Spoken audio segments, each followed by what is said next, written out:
Assalamualaikum warahmatullahi wabarakatuh. Halo semuanya, perkenalkan nama saya Rasika Cagas Putri dari Program Studi Pendidikan Ekonomi Fakultas Ekonomi dan Bisnis Universitas Negeri Jakarta. Oke, pada kesempatan kali ini sebagai calon guru atau tenaga pendidik, kemampuan berkomunikasi bukan hanya soal berbicara di depan kelas, tetapi juga tentang bagaimana kita membangun makna bersama dengan siswa.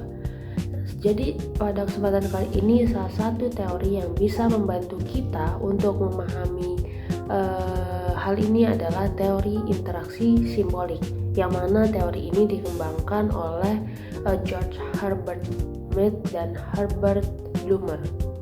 Nah, jadi teori interaksi simbolik ini menjelaskan bahwa makna terbentuk melalui interaksi sosial dan simbol-simbol, misalnya seperti bahasa, ekspresi, gestur tubuh yang mana digunakan di dalam komunikasi selain menggunakan bahasa yang kita katakan sehari-hari.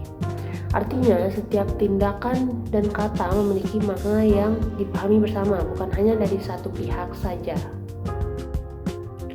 Jadi, berdasarkan teori ini ada beberapa tips komunikasi yang efektif yang mana bisa diterapkan bagi calon guru atau tenaga pendidik. Yang pertama, kita harus pahami makna di balik simbol atau bahasa dari siswa itu sendiri.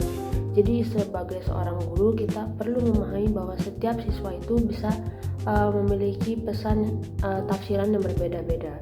Nah, tipsnya itu kita gunakan bahasa yang sederhana, bahasa yang mudah dimengerti oleh siswa. Jadi bisa disesuaikan dengan usia mereka dan mana latar belakang siswa itu sendiri. Contohnya, hindari istilah yang terlalu akademik.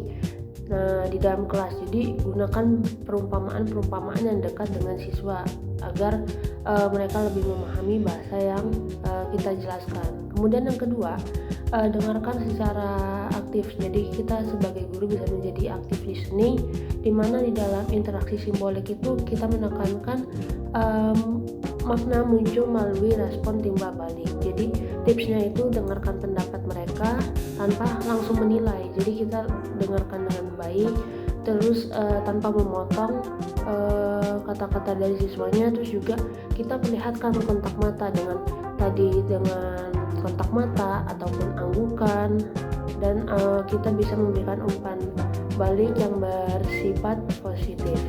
Nah, kemudian yang ketiga itu bisa membangun makna bersama dalam proses belajar. Jadi makna itu tidak hanya dari pihak guru saja, tapi kita harus bersama-sama berkolaborasi bersama dengan siswa. Nah, tipsnya, libatkan siswa di dalam diskusi. Jadi nggak hanya satu arah dari guru untuk berdiskusi, jadi siswa itu bisa ikut berdiskusi dan tanya jawab agar mereka itu bisa membentuk pemahaman terhadap materi yang diajarkan.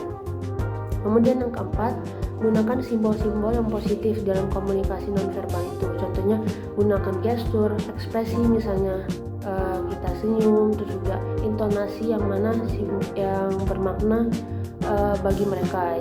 Misalnya tipsnya kita menggunakan ekspresi senyum tadi, atau nada suaranya sedikit direndahkan atau ditinggikan untuk mendukung suasana belajar yang nyaman.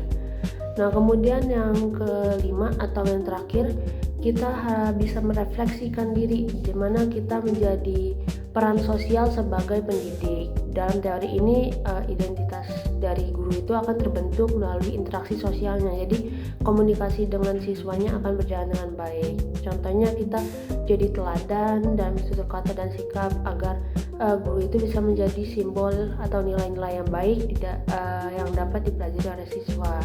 Nah, pada kesimpulannya, teori interaksi simbolik itu mengajarkan bahwa komunikasi itu bukan hanya menyampaikan pesan, tetapi membangun makna melalui simbol dan interaksi.